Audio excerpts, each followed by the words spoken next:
So I want to thank you all for gracing this important event. The water sector as a whole is increasingly becoming of high value interest to our government. And I would like to begin tonight by contextualizing this increased interest.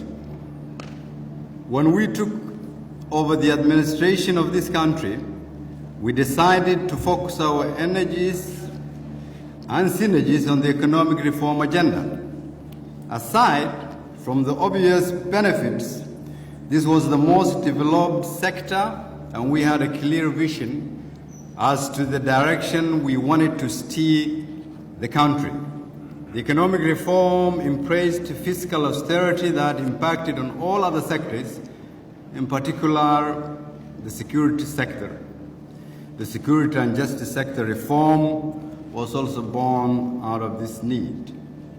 Similarly, good governance, sharing revenue responsibilities, transfers and spending powers to carry out public functions with our federal member states also led to the linkage between economic reform agenda and the inclusive politics agenda.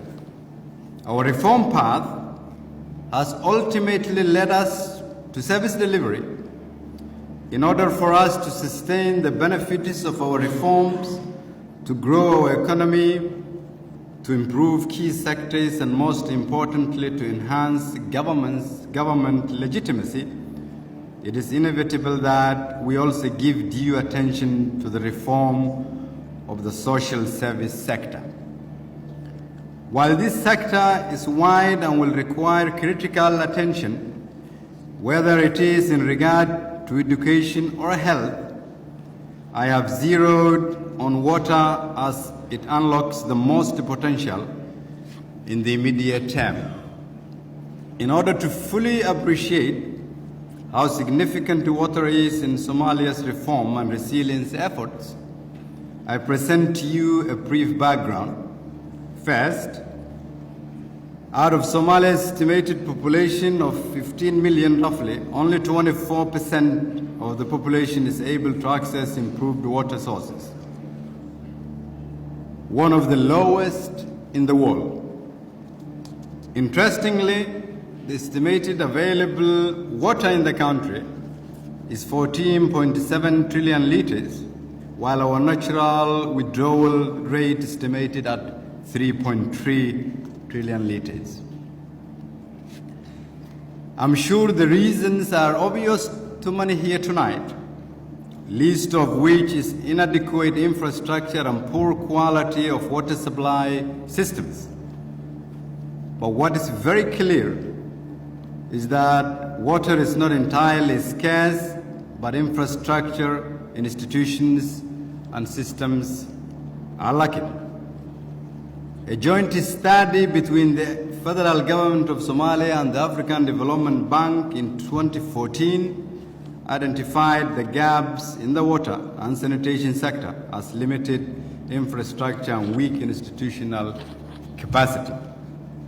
The effects of water scarcity are felt in all aspects of the society.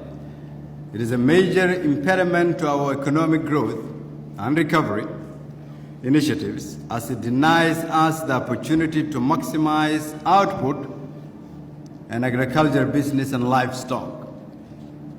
In the security domain, scarce resources repeatedly contributed to tensions and even violent confrontations among pastoralist communities, leading to an already fragile context even far more fragile. The severe and very difficult droughts that we face also make the victims susceptible to recruitment into violent and terrorist groups. Yet, millions of donor funds are annually spent on water resource interventions. Ladies and gentlemen and colleagues, excellencies, I would therefore like to thank tonight those here who have made substantial contributions to this sector and who are still trying to make a tangible impact. Today, we're here to debate the way forward with a vision that in the next 5 years, we should all try and plan to have a nation that is water sufficient and able to manage our water resources in 5 years. A more coordinated and joined up approach to supporting this sector is urgently needed. My government has begun reaching out to the partners to establish a comprehensive national water resource strategy plan that will help in the promotion, planning, monitoring of the water sector. This strategic plan is a much-needed initiative and will strengthen coordination and provide a structure and priorities for a reformed water sector focused on needs and deliverables. The government will be relevant when it provides basic services such as access to clean and affordable water to its citizens. This will not only provide water for consumption, but also contribute to both economic reform and mitigate violent conflicts and impact the effects of the droughts we've been seeing over the past years. An investment in water is an investment in economic empowerment, safety for women and children, peace and stability in human rights, and confidence building towards state institutions. We are therefore asking tonight our partners and stakeholders to strive towards supporting our government in fulfilling this critical mandate. I am therefore here with you to kickstart this debate tonight. And I hope this debate in 5 years' time will give us a different Somalia on all aspects because of the strategy we will start debating tonight. Thank you.